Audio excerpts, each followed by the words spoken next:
So hello student, जैसा आप सबको पता है कि एक आपका बड़ा फेमस हो रहा है आजकल रेल प्रोजेक्ट 2.0, है ना। इसको बोल रहे हैं कोडरमा गेस पेपर, है ना। फिर से कह रहा हूँ, बहुत ही फालतू पेपर है, बहुत ज़्यादा पढ़ने की जरूरत नहीं है। हाँ, लेकिन जो मैं बता रहा हूँ कर लेना। ये क्वेश्चन बहुत ज़्यादा उटपटांग पूछे गए हैं ना। ऐसे क्वेश्चन का कोई सर पैर हाथ होता नहीं है। और ऐसे क्वेश्चन पूछ जाते हैं जिसको आपको समझ लगाएगा कि ये सर ये पूछ क्या रहा है ना। जैसे बोलते हैं ना, आखिर कहना क्या चाहते हो। वैसे वैसे प्रश्न भी बहुत है। तो एक बात तो यही कहना है कि झारखंड बोर्ड के शिक्षा का स्तर इतना गिर चुका है कि एक पेपर नहीं बना सकते हैं, है ना। हम तो यही कहेंगे कि अगर ऐसा पेपर बनाना तो हमें कह देते, हम भी कम से कम ढंग का पेपर बना देते। ठीक है, चलिए कोई नहीं। पैसे स्टूडेंट का डिमांड है तो हम कर दे रहे हैं, लेकिन इसको करने की बहुत ज़्यादा जरूरत नहीं है। आपने जो शर्मा वर्मा कर चुके हैं, मेरा 1 और डिवीजन देख चुके हैं, मेरा अपना जो मैंने आपको जो कराया था एमसीक्यू कराया था उसको किया है, तो सफिशिएंट है ना। स्टार्ट करते हैं पहला क्वेश्चन वैसे, है ना। सेट 2 सेट 1 नहीं दिखाया तो सेट 1 जाकर देख लेना, वीडियो के एंड में आपको मिल जाएगा लिंक, वहां से आप सेट 1 का पढ़ सकते हो। बात करते हैं सेट नंबर 2 की। बात करते हैं, सबसे पहले लिखता है a soap bubble is charge. कहता है जब आप एक सोप बबल को चार्ज करो तो क्या होगा, है ना। एक्सपैंड करता है, कॉन्ट्रैक्ट करता है, ना ही कॉन्ट्रैक्ट करेगा ना एक्सपैंड करेगा। मतलब एक सोप चार्ज में अगर आप आवेश दोगे तो क्या करेगा, वो फैलेगा, वो सिकुड़ जाएगा, क्या होगा। तो मैंने बताया था बहुत पहले ही कि अब किसी पे अगर आप चार्ज दोगे, मान लो किसी सोप चार्ज पे अगर कोई सोप बबल है, उस पर अगर आपने चार्ज नेगेटिव चार्ज तो क्या होगा। मान लो मैंने दे दिया नेगेटिव चार्ज, मान लो कुछ कहानी नेगेटिव, ठीक है। तो नेगेटिव नेगेटिव क्या करते हैं, एक दूसरे को रिपेल करते हैं, यानी एक दूसरे क्या करेंगे, दूर भागेंगे। दूर भागने से क्या होगा, दूर भागने से क्या होगा, सभी का बीच का डिस्टेंस बढ़ना चाहेगा, क्योंकि सब एक दूसरे से दूर भागना चाहते हैं। तो अगर आप अपने दोस्त से दूर भागे तो क्या होगा, आपके बीच का डिस्टेंस बढ़ जाएगा। तो सुपरबल का डिस्टेंस क्या होगा, बढ़ जाएगा, यानी वो एक्सपैंड कर जाएगा, फैल जाएगा। करेक्ट आंसर हो जाएगा ऑप्शन नंबर बी। ठीक है, तो 1 का जो करेक्ट आंसर हो जाएगा वो हो जाएगा आपका ऑप्शन नंबर बी। बात समझ आ गया। आते क्वेश्चन 2 की तरफ। लिखता है in a charge conductor the charge resides on. कहता है अगर एक चार्ज कंडक्टर है ना, कह रहा है अगर एक चार्ज कंडक्टर है तो उस पर कहता है चार्ज कहाँ जाता था। मैंने बताया था जब भी आप चार्ज कंडक्टर को, है ना, अगर आपको कंडक्टर है उस पर चार्ज दोगे यानी वो चालक है, तो सारे चार्ज कहाँ चले जाते थे, उसके सरफेस पे जाकर बैठ जाते थे। यानी ऑप्शन नंबर हो जाएगा करेक्ट यहाँ से सी नंबर, है ना। सी नंबर क्या होगा, आउटर सरफेस पे सब के सब चले जाएंगे। आपके क्वेश्चन में 3 की तरफ लिखता है, क्वेश्चन 3 अच्छा क्वेश्चन लिखता है। एक कैपेसिटर है जिसकी कैपेसिटी है 20 माइक्रोफैराड और उसको हमने 500 वोल्ट से चार्ज किया है। कहता है इसको हमने पैरेलल में जोड़ दिया किसके साथ, एक दूसरा कैपेसिटर जिसकी कैपेसिटी है 10 माइक्रोफैराड और उस पर कितने वोल्ट से इसको हमने चार्ज किया था, 200 वोल्ट से चार्ज किया था। तो कहता है बताओ उसका कॉमन पोटेंशियल अब कितना हो जाएगा। ठीक है, चलो तो करना क्या है, सबसे पहले देखो ऐसा कुछ कहा उसने कि मेरे पास ऐसे 2 टाइप के चार्ज है ना, इसको हमने ऐसे जोड़ दिया पैरेलल में। तो भाई क्या होगा, चार्ज का डिस्ट्रीब्यूशन होगा, कब तक होगा, जब तक दोनों का पोटेंशियल इक्वल ना हो जाए। क्योंकि जब तक पोटेंशियल का डिफरेंस रहेगा तब तक चार्ज फ्लो करता है, सिंपल सी बात है ना। जब तक पोटेंशियल सेम नहीं होगा तब तक चार्ज फ्लो होते रहेगा। तो जैसे पोटेंशियल सेम हो जाएगा चार्ज का फ्लो होना खत्म हो जाएगा। पहले वाले पे चार्ज कितना निकाल लेते हैं, तो पहला का हम निकालेंगे Q1 इक्वल टू क्या हो जाएगा, C1 इंटू वी। C1 कितना है 20 माइक्रोफैराड इंटू 500 वोल्ट दिया है, तो मल्टीप्लाई करना कितना आ जाएगा, 10,000 आ जाएगा, माइक्रो कूलम आ जाएगा यहाँ से पहले पे चार्ज।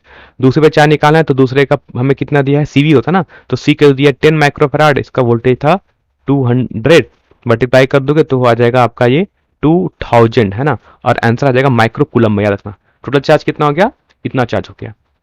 तो अब पूछता है कि बताओ इसका कॉमन पोटेंशियल क्या होगा, तो कॉमन पोटेंशियल का फॉर्मूला होता है टोटल चार्ज कर लो Q1 plus Q2 divide by, दोनों कैसे में जोड़ दिया दोनों को, उन्होंने कहा दोनों को जोड़ो पैरेलल में। पैरेलल में जब जोड़ते हैं तो दो कैपेसिटर का कैपेसिटेंस का फॉर्मूला क्या होता है, C1 C2 है, तो पैरेलल में जोड़ते तो ओनली C1 प्लस C2 हो जाएगा, ऐड हो जाएगा। क्या कर दोगे, सिंपल C1 प्लस C2 कर देना, ऊपर से दोनों को ऐड कर लो। किस किस को ऐड कर दोगे, 10,000 और 2,000 को ऐड कर देना, कितना आ जाएगा टोटल 12,000 हो जाएगा टोटल चार्ज। ठीक है, divide by C1 plus C2, है ना। ये आपका ना माइक्रो कूलम में आएगा, है ना। और नीचे अपने दोनों पे कैपेसिटर कितनी है 20 और 10, कितना हो जाएगा, कैपेसिटर हो जाएगा टोटल मिला के हो जाएगा 30 माइक्रोफैराड। ठीक है, माइक्रो माइक्रो को मार देगा तो माइक्रो कोई काम कहीं नहीं बचा, 0 से 0 जाएगा, 3 से करोगे तो हो जाएगा, है ना, करीब कितना आएगा, देखना ठीक से करके, अराउंड ये आपका आना चाहिए 12,000 था ना, एक जीरो मैंने एक्स्ट्रा कर दिया है, इसको गायब कर लेते हैं ना, एक जीरो एक्स्ट्रा हो गया, इसको गायब कर देना। ठीक है, तो करोगे क्या हो जाएगा, यहाँ से आपका आ जाएगा 400 आ जाएगा, है ना। कितना आ जाएगा, कॉमन पोटेंशियल की वैल्यू आ जाएगी वो 400 वोल्ट आ जाएगी। करेक्ट आंसर हो जाएगा इतना 400 वोल्ट, और करेक्ट ऑप्शन हो जाएगा ऑप्शन नंबर सी। ये क्वेश्चन नहीं आएगा एग्जाम में, है ना, याद रखना। एग्जाम में ऐसा क्वेश्चन नहीं आता है, जैकबोर्ड बड़ा ही सिंपल क्वेश्चन पूछता है, आप पिछले 7-8 साल से एकदम सिंपल सिंपल क्वेश्चन पूछता है, क्योंकि इसमें टाइम लगेगा आपको ज्यादा, है ना। और ये आपके सिलेबस में नहीं पढ़ना है, मेनली आपके सिलेबस में ये चीज नहीं दिया गया है। ठीक है, तो इस क्वेश्चन को छोड़ सकते हो ना, स्किप कर सकते हो क्वेश्चन नंबर 3 को। चलो बात करते हैं क्वेश्चन नंबर 4 की, है ना। इस क्वेश्चन नंबर 4 का कोई हाथ पैर नहीं है, तो पूछा है, कहता है एक कैपेसिटर है जिसकी कैपेसिटेंस हमें 1 माइक्रोफैराड हमें गिवन है। कह रहा है उसको फील्ड कर दिया किससे, टू डायरेक्ट्रिक कांस्टेंट 4 एंड 6 से। तो कहता है बताओ न्यू कैपेसिटेंस कितनी हो जाएगी। अबे भाई, ओ भाई पहले तो ये बता दो कि भैया ये जो आपका कैपेसिटेंस को कहाँ से भरा है, 4 और 6 का 2 लिखा है, कहाँ कहाँ भरा है, कितना कितना पार्ट भर दिया है। दोनों को तो ऐसे नहीं है कि दोनों आपने लिया डायरेक्ट्रिक कांस्टेंट, दोनों को हाथ में मिलाया है ना, घुमाया जैसे आप चावल दाल को मिलाते हो और भर दिया। ऐसा तो नहीं कर सकते ना कभी, ऐसे नहीं कर सकते। तो 4 और 6 है ना, कैसे डाला है, क्यों किया है, नहीं पता, क्वेश्चन मत करना, गलत हो जाएगा। ठीक है, कोई करने की जरूरत नहीं क्वेश्चन को, क्योंकि उसने यही नहीं लिखा है कि डायरेक्ट्रिक कांस्टेंट को आपने कैसे फिलअप किया है। फिलअप करने का तरीका होता है कि चलिए भाई आधा में हमने 4 डायरेक्ट्रिक कांस्टेंट, दूसरे वाले मैंने 6 वाले को फिलअप कर दिया, तो पूछा था तो समझ आता। उसने कुछ कहा ही नहीं, नहीं करेंगे, क्वेश्चन को छोड़ देंगे। ठीक है, 4 नंबर नहीं करना है किसी को। आते 5 नंबर। तो देखो फिर बता रहा हूँ, क्वेश्चन में 4 दिख गया। ऐसे क्वेश्चन बहुत सारे क्वेश्चन ऐसे हैं जो स्टूडेंट को सिर्फ फ्रस्ट्रेट करेगा लास्ट टाइम पे और कुछ नहीं करेगा। तो फिर से बता रहा हूँ, कोडरमा गेस पेपर नाम का समझो कोई चीज नहीं है, फालतू चीज है ना। जिसने बनाया है वो भी समझो कितने मतलब क्या है, क्या सोच के बनाया समझ नहीं आता उनको, कभी एक बार चेक कर ले। कह रहा how many electrons constitute 1 ampere, 1 ampere में कितने इलेक्ट्रॉन्स होंगे। ये मैंने आपको पहले भी करा चुका हूँ, है ना, मैंने आपको पहले भी कराया है। ठीक है, तो कितना होता है 1 एम्पियर में कितना करंट हो जाएगा, तो मुझे पता था सबसे पहले I इक्वल टू होता है Q बाई टी। ठीक है, तो यहां से आपका Q निकल जाएगा, Q इक्वल टू जाएगा I इंटू टी। आई कितना है 1 एम्पियर, पूछा है कब में, 1 कब, टाइम इक्वल टू मान लो यहाँ 1 सेकंड। उसने उनको वहाँ टाइम लिखना चाहिए था, टाइम कितना 1 सेकंड पे, तो यानी Q की वैल्यू आ जाएगी 1 कूलम आ जाएगी। ठीक है, तो और हमें पढ़ा है कि Q equal to N E होता है, तो यहाँ से E की एन की वैल्यू कितनी हो जाएगी, Q बाई ई हो जाएगी। तो Q की वैल्यू लिखोगे 1 और E की वैल्यू हो जाएगी 1.6 इंटू 10⁻⁻19 कूलम। ठीक है, सॉल्व करोगे पूरी वैल्यू कितनी आएगी, ये आती है 6.25 है ना, इंटू 10⁻18 है ना। n की वैल्यू जो आती है वो आती है 6.25 सॉल्व करने पर आता है इंटू 10⁻18 कूलम, है ना। इतना इलेक्ट्रॉन्स आते हैं ना, इतने इलेक्ट्रॉन्स आते हैं, तो करेक्ट ऑप्शन होना चाहिए था यहाँ से, तो ये आपका करेक्ट आंसर होना चाहिए था। देखोगे कि आंसर में आपको कहीं मिलेगा नहीं भाई। ये 6 कॉलन क्या लिखा है, 6 पॉइंट लिखो इसे कम से कम ढंग से, है ना, कम से कम इतना तो आप ढंग से काम कर ही सकते हो कि कम से कम भाई चेक कर लो भाई लिख क्या रहे हो।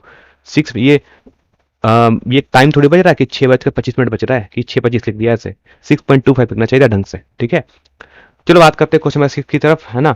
फिर से बता रहा हूँ, मैं क्वेश्चन नहीं करना चाहता था, बस इसलिए कर रहा हूँ कि कुछ स्टूडेंट का बहुत ज्यादा डिमांड है कि सर बता दो बता दो।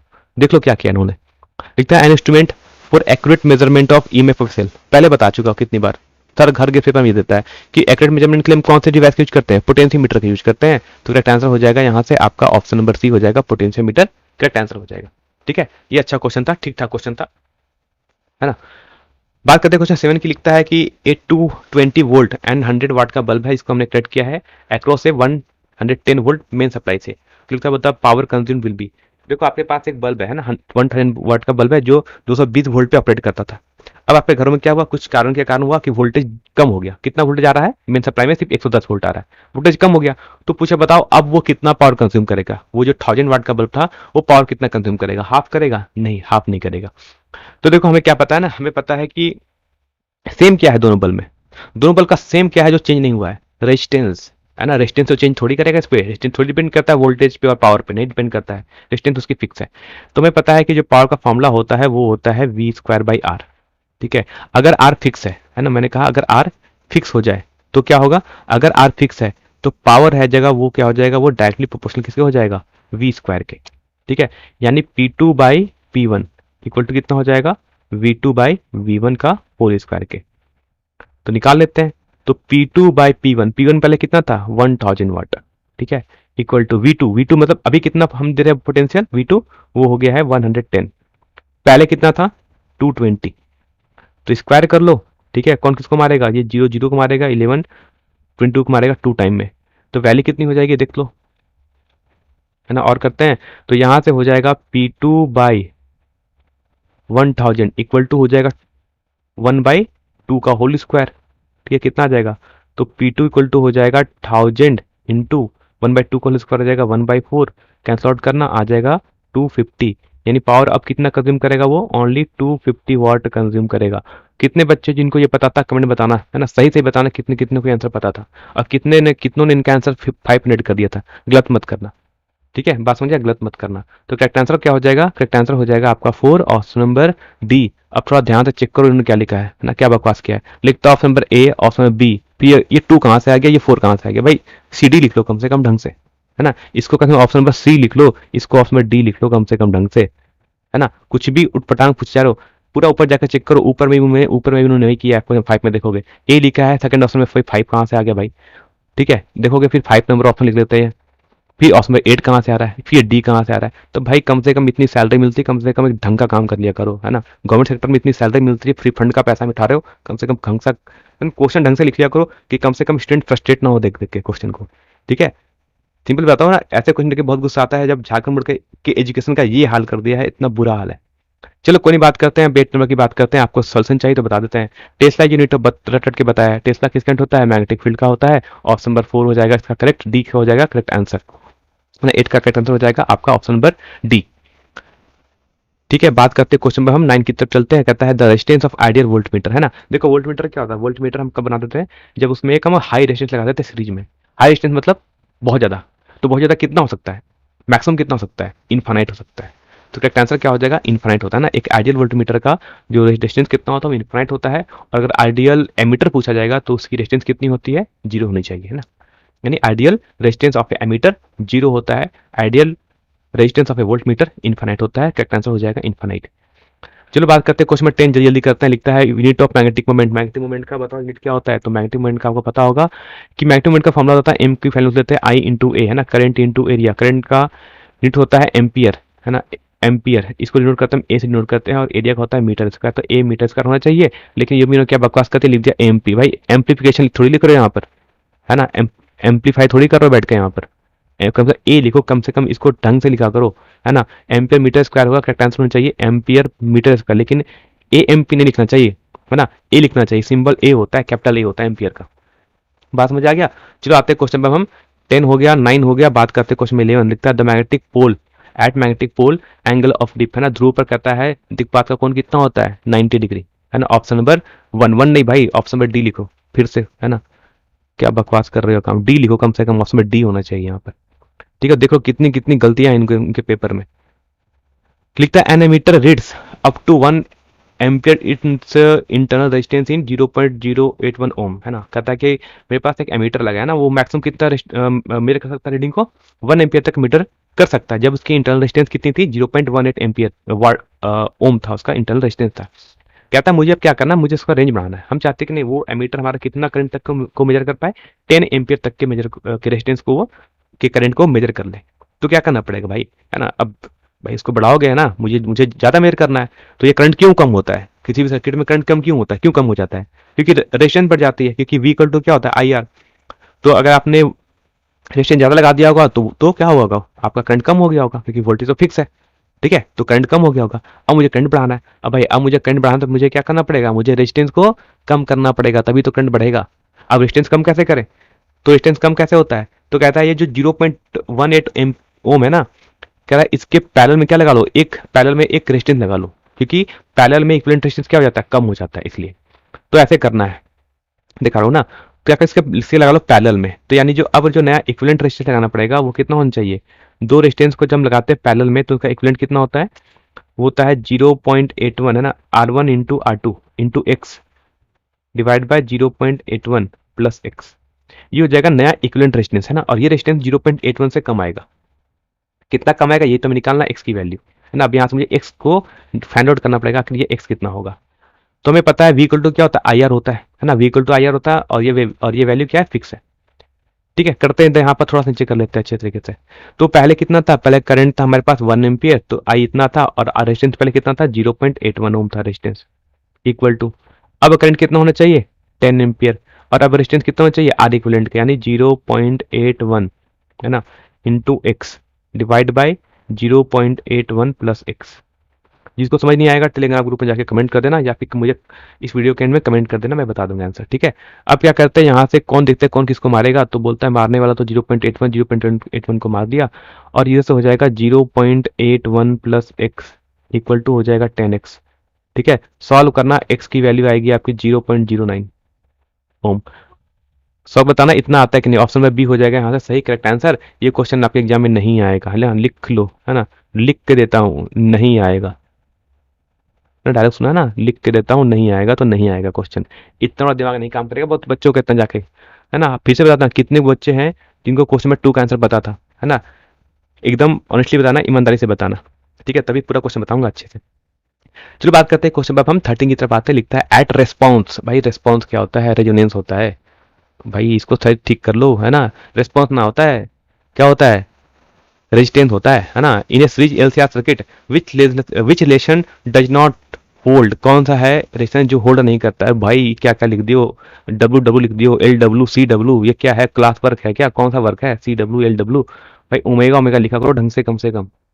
तो कह रहा है कौन सा रिलेशन जो होल्ड नहीं करता है, तो हमें पता है कि जब रेजोनेंस होता है ना, जब अनुनाद होता है, याद रखना मैं गलत नहीं करूंगा, कि जब रेजोनेंस होता है उसमें एक्स एल की वैल्यू कितनी होती है? एक्स सी के इक्वल होती है, ठीक है। दिस इंप्लाइज कि एक्सएल के लिए उसमें ओमेगा एल होती है और एक्सी की वैल्यू 1/ओमेगा सी होती है। ये होता है लेसन।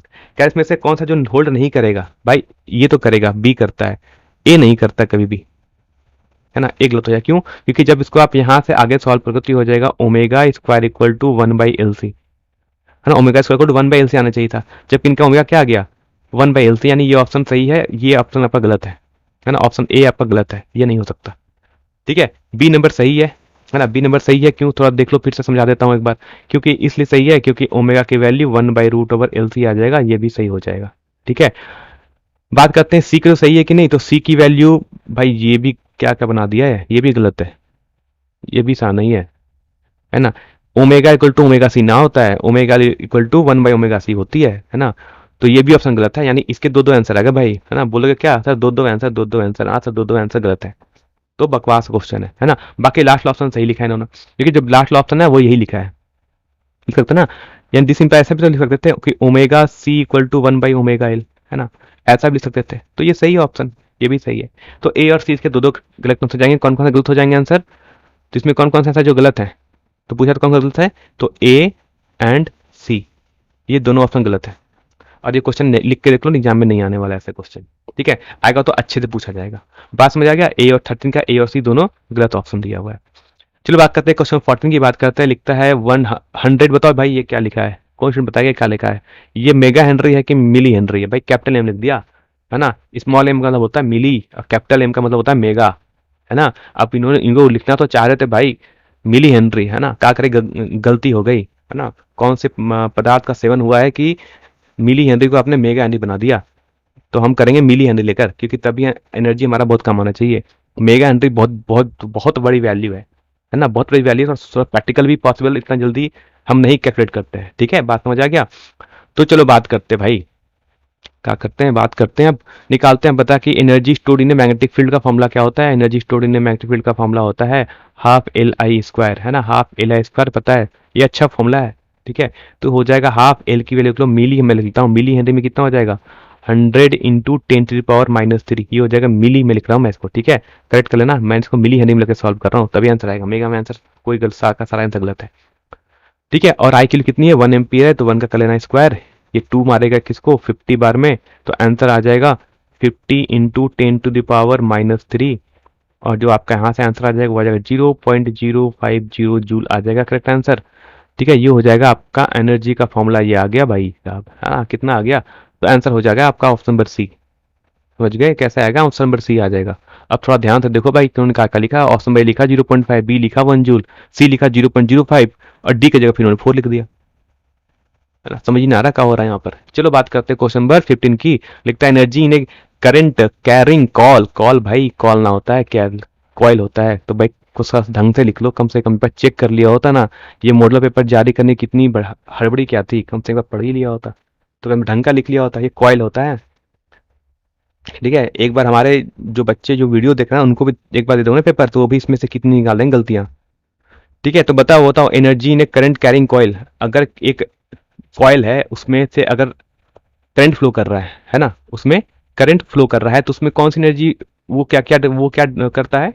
वो एक इलेक्ट्रिक फील्ड बनाता है, तो किस टाइप की एनर्जी स्टोर करता है ना। क्या टाइप की एनर्जी? मैग्नेटिक फील्ड बनाता है, तो क्या करेगा वो? एक मैग्नेटिक फील्ड जनरेट करेगा, नहीं इसमें जो एनर्जी स्टोर होगी वो मैग्नेटिक फील्ड के फॉर्म में होगी, है ना। ये होता हमारा सोलनॉइड के अंदर होता है। चलो आते हैं क्वेश्चन 16 की तरफ। लिखता है द फ्लोइंग इलेक्ट्रोमैग्नेटिक वेव है द हाईएस्ट वेवलेंथ किसकी होती है? सबको पता है माइक्रोवेव की होती है भाई। और उसमें डी लिख लो, ओवेल का लिख दिया उसको भाई, ये ओवेल का होता है, डी लिखो ऑप्शन नंबर, है ना। हाईएस्ट वेवलेंथ किसकी होती है? माइक्रोवेव होती है ना। सबसे अधिक तरंग दैर्ध्य किसकी होती है ना, माइक्रोवेव की होती है। चलो बात करते हैं क्वेश्चन नंबर 17। ठीक है, बता दो क्वेश्चन नंबर 17 भाई, कि frequency at a wave is 6 into 10 to the power 15 हर्ज। द वेव कौन सा होगा भाई? बहुत देखने तो बड़ा, मुझे बड़ा सा फ्रीक्वेंसी लग रहा है ये। अब बड़ी सी फ्रीक्वेंसी होगी तो वेवलेंथ तो मुझे भी ढूंढना पड़ेगा ऐसा। तब तो भाई ये एक्सरे ही हो सकता है, इतनी हाई फ्रीक्वेंसी तो एक्सरे की हो सकती है। आंख बंद किया, मार दिया एक्सरे को सही आंसर, क्योंकि फिंगर से मुझे नजर आ गया कितना है, 10 to the power 15 हर्ज है, तो एक्सरे की होनी चाहिए, है ना। वैसे ऐसी वैल्यू उन्हें नहीं देनी चाहिए, है ना। ऑर्डर पूछ लो वो सही है, ऑर्डर पूछ लो, हाईएस्ट किसका होगा, लोएस्ट कितना होगा, ये पूछ लो वो सही है, लेकिन वैल्यू देकर नहीं पूछनी चाहिए। चलो बात करते हैं क्वेश्चन नंबर 18। लिखता है if the critical angle for total internal reflection from a medium to vacuum is 30 degree, तो कहता है the velocity of light in the medium. तो कह रहा है भाई साहब कि मुझे क्रिटिकल एंगल दे दी है, कितनी दे दी? 30 डिग्री। तो भाई साइन सी का फॉर्मूला क्या होता है? साइन, तो साइन 30 डिग्री इक्वल टू हो जाती है 1/μ। ठीक है, तो साइन 30 की वैल्यू हो जाती है 1/2, इक्वल टू हो जाएगी 1/μ। तो रिफ्रैक्टिव इंडेक्स कितना आ गया भाई साहब? 2 आ गई रिफ्रैक्टिव इंडेक्स। कितने आ गई? 2 आ गई। अब हमें पता है, हमें क्या पता है, हमें भाई ये सब पता है कि जो उसकी वेलोसिटी होती है वो कितनी हो जाती है, वो कितनी होती है? v/μ बन जाती है ना, v/μ बन जाती है, v/μ। v कितनी है पहले? एयर में कितनी होती है? 3 × 10⁸ होती है, तो डिवाइड बाई म्यू के लिए 2 पट कर लेना, कितना आ जाएगा? आंसर आ जाएगा 1.5 इंटू 10⁸ मीटर पर सेकंड आ जाएगी, है ना। कितना आएगा? 1.5 आना चाहिए, और करेक्ट आंसर आपका बी हो जाना चाहिए। ठीक है, सही आंसर आ गया। चलो भाई शुक्र, भगवान का शुक्र मनाओ कि सही आंसर आ गया यहाँ पर। आओ भाई बता दे भाई साहब कि ये क्वेश्चन 19 का क्या आंसर लगा दिया भाई। कॉन्टेयर लेंस का कौन है, कौन बताएगा? कौन सा बच्चा जिसका ऑप्टिक्स बड़ा तेज है वो बताएगा मुझे कॉन्टेयर लेंस क्या होता है। मुझे तो आज तक ना पड़ा कॉन्टेयर लेंस क्या होता है। भाई ये लेंथ की स्पेलिंग सही कर लो, लेंथ कुछ और होता है, लेंथ की स्पेलिंग सही कर लेना, है ना। तब जब मुझे क्वेश्चन ही समझ में आ रहा है कि भैया कॉन्टेयर लेंस का होता है, कॉन्टेयर लेंस ना बताओ तो भैया सॉल्व मत ही करो, क्या करोगे इसका सॉल्व करके? मत करो, क्वेश्चन गलत क्वेश्चन है।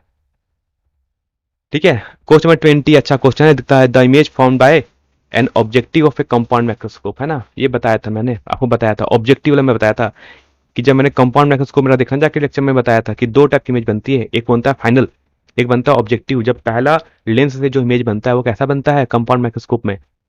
कैसा बनता है? रियल बनता है और इनलार्ज बनता है। ये क्वेश्चन अच्छा है, ये क्वेश्चन मैंने भी कराया था। ठीक है, ये क्वेश्चन मैंने भी कराया था। ऑप्शन नंबर डी इसका सही हो जाएगा। ठीक है, कौन सा ऑप्शन हो जाएगा? रियल होता है मतलब वास्तविक होता है, और बड़ा बनता है, इनलार्ज होता है। ठीक है, ऑब्जेक्टिव। चलो भाई बात आप करते हैं क्वेश्चन नंबर 20 की तरफ। बढ़ जाओ भाई 20 की तरफ। लिखता है विच of the flowing will form A virtual and erect image for all positions, है ना। सारे पोजीशंस के लिए वो कैसा इमेज फॉर्म करेगा? वर्चुअल भी होगा, आभासी भी होगा, सीधा भी होगा। ऐसा कौन बना सकता है? तो भाई साहब ऐसे दो ही लोग बनाते हैं, वैसे क्वेश्चन आएगा, है ना। ये भी क्वेश्चन नहीं आएगा, याद रखना, क्योंकि आपको उसमें, आपको इसके लिए आपको मिरर पढ़ना पड़ेगा, लेंस पढ़ना पड़ेगा, उसके सारे केस याद होने चाहिए, तभी आपको पता चलेगा। देखो दो ही टाइप की चीज है जो बनाती है, एक तो बनाता है हमारा कॉनकेव लेंस, है ना।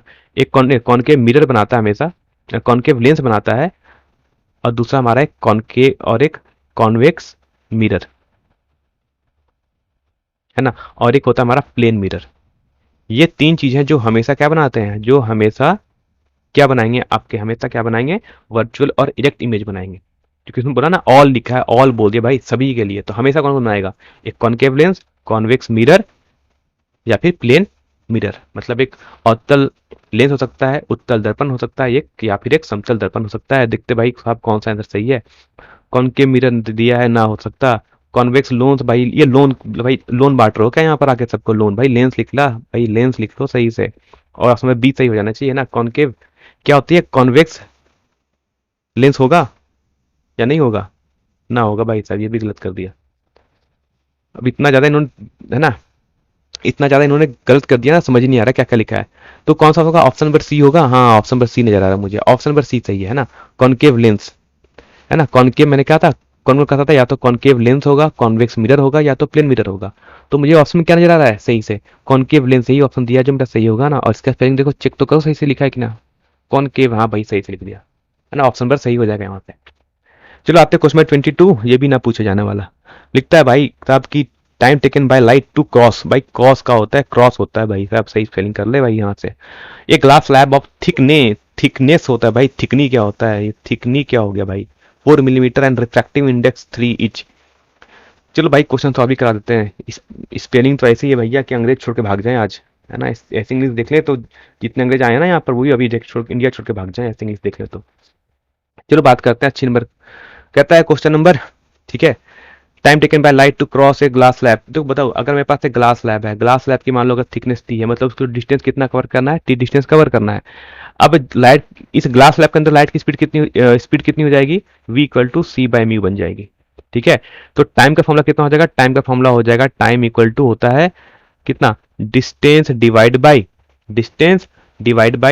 स्पीड। स्पीड कितनी होगी अंदर, सी बाई म्यू हो गई है, तो सी बाई म्यू हो जाएगा। तो टी रहेगा नीचे, ऊपर रहेगा, म्यू ऊपर चला जाएगा, सी नीचे आ जाएगा। थिकनेस कितनी दी है, 4 मिलीमीटर। 4 मिलीमीटर का मतलब है 4 × 10⁻³ म्यू के लिए कितनी दी है, म्यू की वैल्यू भाई दी थी 3 दे दी। और स्पीड ऑफ लाइट होती है 3 × 10⁸ मीटर पर सेकेंड। 3 ने 3 को मार दिया और ये जाके ऊपर हो जाएगा 4 × 10⁻⁻11 मीटर पर सेकेंड। और जो करेक्ट आंसर आना चाहिए भाई वो सब हमारा ऑप्शन नंबर ए आ जाएगा करेक्ट आंसर। चेक कर लेना ठीक से, है ना, ये आपका करेक्ट आंसर हो जाएगा। ठीक है, ये भी क्वेश्चन आपके आने के चांसेस नहीं है ना, ऐसे क्वेश्चन नहीं पूछा जाता एग्जाम में, नहीं आता ऐसे क्वेश्चन। ठीक है, तो चाहो तो क्रॉस कर सकते हो, मन करे तो पढ़ लेना, क्या दिक्कत है। अच्छा, नंबर क्वेश्चन 23 है, लिखता है light propagates linearly because of, है ना। लाइट है जो लीनियर पाथ में फॉलो करता है, किसके कारण भाई, उसके वेव नेचर के कारण, है ना। अब भाई वेव नेचर होता है, ये वेयर नेचर क्या होता है पहली बार सुना हमने, है ना। और उसमें डी तो सही लिख दिया ना, वेव होना चाहिए, है ना, करेक्ट कर लेना, लिख लेना इसको, वेव नेचर, है ना, तरंग वाली प्रकृति होती है उसके पास। 24 नंबर तो मेरा फेवरेट क्वेश्चन है भाई साहब, इसको तो मैं अभी अभी बोल देता हूँ, लिखना वेरी वेरी इंपॉर्टेंट, है ना। और कमेंट में बता देना वेरी वेरी इंपॉर्टेंट का मतलब क्या होता है।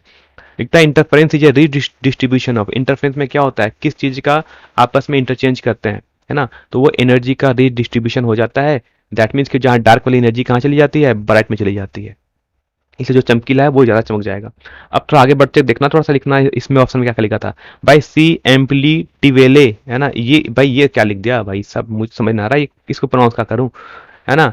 एम्पलीटेवेले, भाई एम्पलीट्यूड लिखना था भाई साहब, है ना, कौन से पदार्थ का सेवन हो गया, एम्पलीटिवेले बन गया, छोड़ो भाई हटा दो।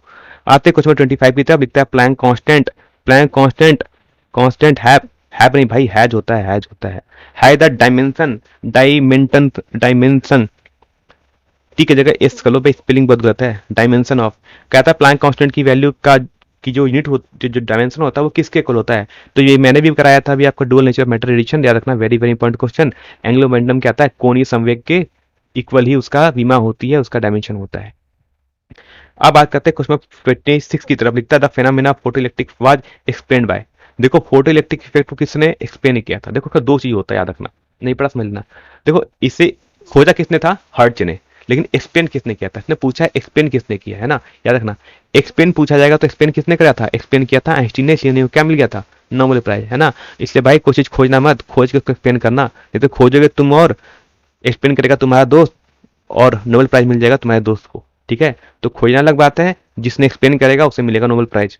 किसे मिल गया था, आइंस्टीन साहब को मिल गया था। और क्वेश्चन में 27 की तरफ भाई बढ़ते हैं, लिखता है विच of the flowing is not committed, भाई एमिटेड लिखना चाहिए था भाई साहब, एमिटेड होता है, कमिटेड क्या होता है भाई, कमिटेड नहीं होता है, एमिटेड होता है, एमिटेड लिख लो भाई, सब सही कर ला कम से कम।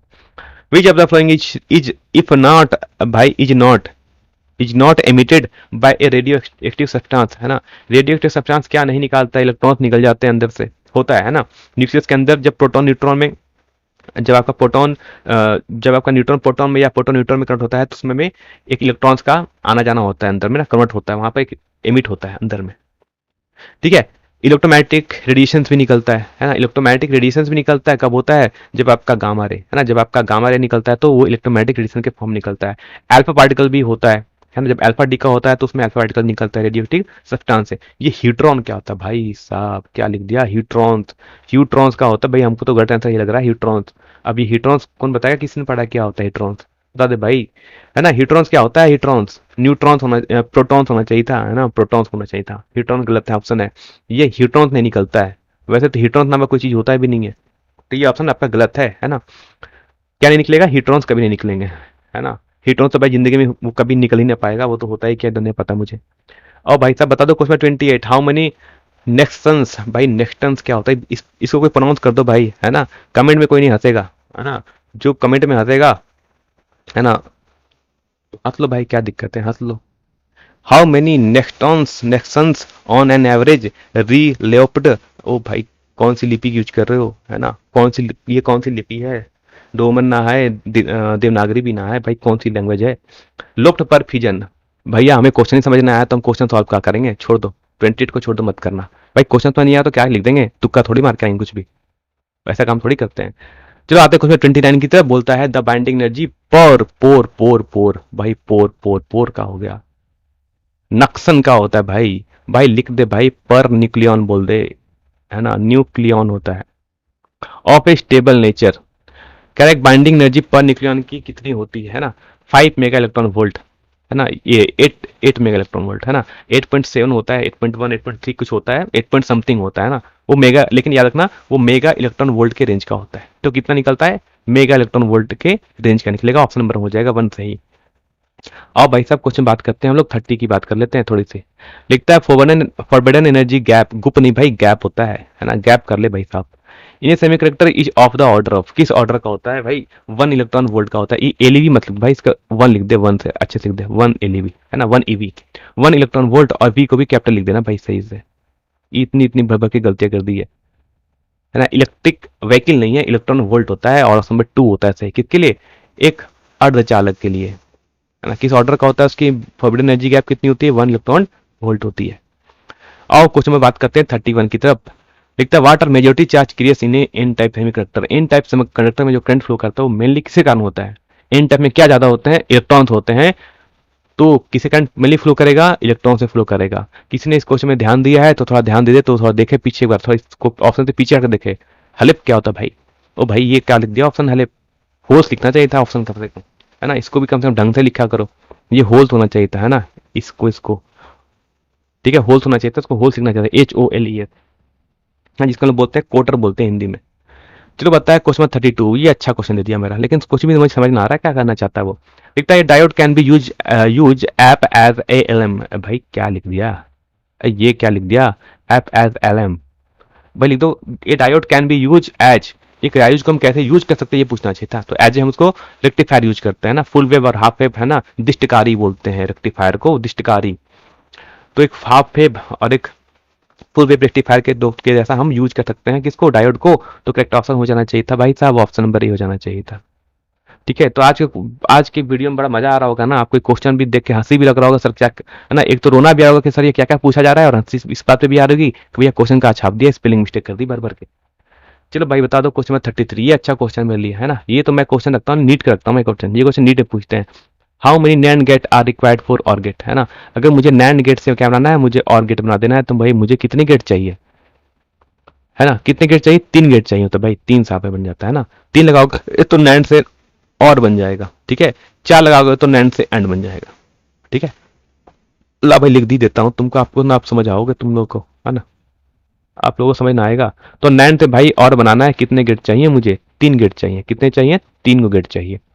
अगर पूछेगा भाई कि नैंड से भाई बना दे तुम, अगर नैंड से भाई बना दे, कितना बना दे, एंड बना दे, तब कितने चाहिए होंगे, तब चाहिए होंगे 4, ठीक, समझ आ गया,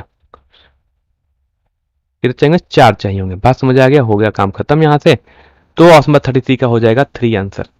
और बात करते भाई क्वेश्चन 34 की। लिखता है what is the minimum number of diode rectification उपड, नहीं भाई यूज्ड लिख ले, used used in full wear, नहीं भाई वेव रेक्टिफायर, है ना, रेक्टिफिकेशन। कहता है कि कम से कम मुझे कितना रेक्टिफायर चाहिए फुल वेव रेक्टिफायर बनाने के लिए, कितना चाहिए था भाई फुल वेव रेक्टिफायर के लिए, पता था ना, सबको पता है, 2 चाहिए थे भाई, 2 हमने पढ़ा था, 2 ऑप्शन सही होगा, है ना। कम से कम कितने चाहिए, 2 भी चाहिए। एक और होता है, इसको लोग बोलते हैं ब्रिज रेक्टिफायर बोलते हैं, वहां पर 4 चाहिए होते हैं। हमें हमसे ब्रिज ना पूछा, हमसे पूछा मिनिमम कितने चाहिए, कम से कम फुल वेव रेक्टिफायर बनाने के लिए मुझे 2 चाहिए, हमने पढ़ के आया है। और कहता है भाई the first atomic reactor was defined by, ना ही आएगा भाई क्वेश्चन, ये थोड़ी पूछते हैं, अच्छा अच्छा क्वेश्चन कमी हो गई का। वैसे याद रखना कि फर्स्ट एटॉमिक रिएक्टर किसने बनाया था भाई साहब, फर्मी ने बनाया था, है ना, फर्मी डिराक, एक का बड़ा स्टेटमेंट फेमस भी है। ठीक, कितने में आया था, फर्मी ने बनाया था, याद रहे क्वेश्चन। क्वेश्चन में 35 भी नहीं आएगा, है ना, इसको भी लिखना नहीं आएगा, लिख के देता हूँ नहीं आएगा क्वेश्चन ऐसे। ठीक है, तो ऐसे तो क्वेश्चन नहीं आने वाले, देखा कितनी सारी गलतियां हैं, इसलिए बताऊं भाई किसको मैं, ये क्या लिखा है, प्रोजेक्ट रेल कोडरमा। देख लो भाई कहीं प्रोजेक्ट रेल में भी और कोडरमा में भी तो स्पेलिंग की मिस्टेक ना कर दी इन्होंने, ना भाई सही लिख दिया।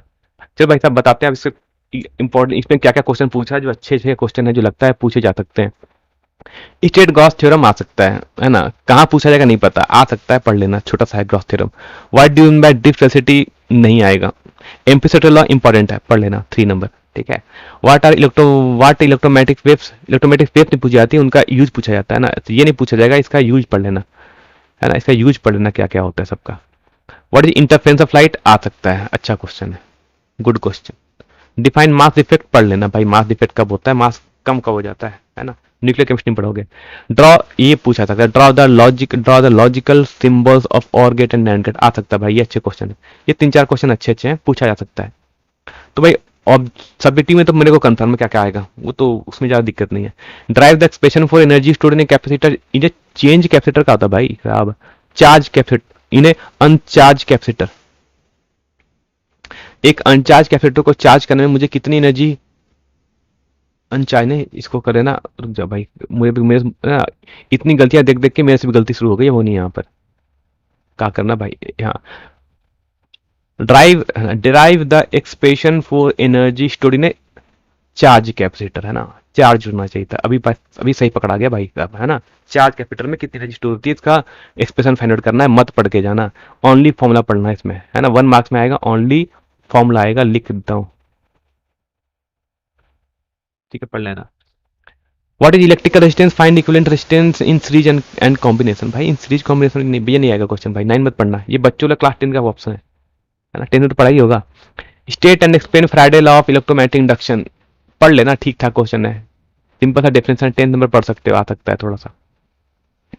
डिफाइन क्रिटिकल एंगल, नहीं आएगा वैसे, है ना, ये सब, क्योंकि देखो मॉडल क्या है ना, कि आपका जो मॉडल सेट झारखंड बोर्ड ने जो, अब सीधी बात कर लेता हूँ, कि झारखंड बोर्ड ने जो आपका मॉडल सेट जारी किया था उसके अकॉर्डिंग ये कुछ भी नहीं है ना, मॉडल सेट के अकॉर्डिंग सब्जेक्टिव उन्होंने उठपटांग कुछ भी पूछ के रखा है ना, तो ऐसे बता दे रहा हूँ कि कम से कम आप लोग इस पर ध्यान मत देना, सब्जेक्टिव के लिए ये कोडरमा वर्मा, है ना, कहाँ का भी हो, कोई भी रेल हो, प्रोजेक्ट हो, एरोप्लेन प्रोजेक्ट हो, ध्यान मत देना, ये कुछ भी पूछ दिया है ना, आंख बंद करके ना, तो इन्होंने मॉक्स जो मॉडल सेट की ना धज्जियां उड़ा दी उनकी, है ना, उस मॉडल सेट का कोई मतलब ही नहीं रह गया, इन्होंने ऐसा लिख लिख दिया है।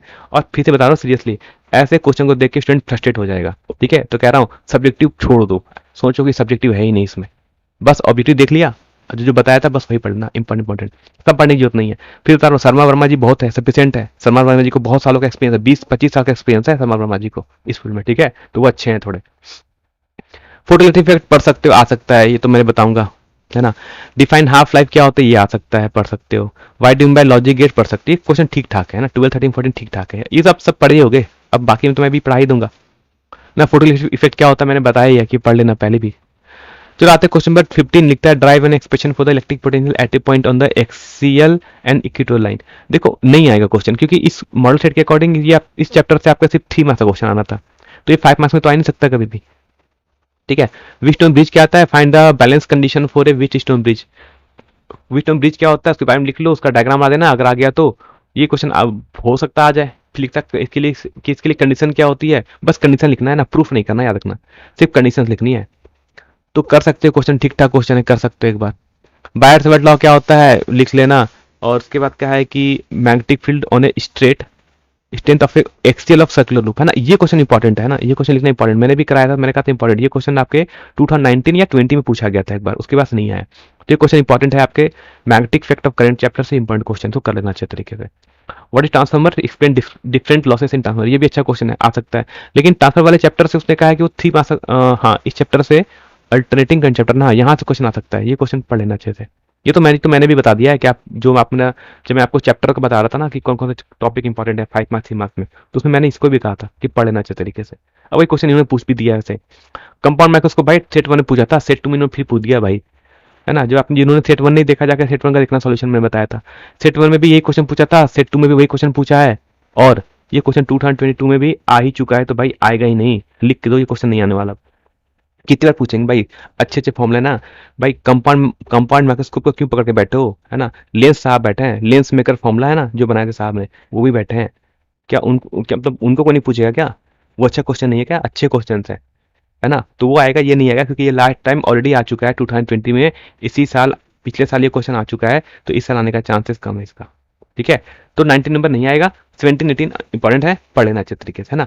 16 को बस बताऊंगा कि 16 का बस कंडीशन याद रखना है, डायग्राम याद रखना और कंडीशन याद रखना, इतना ही, ठीक है।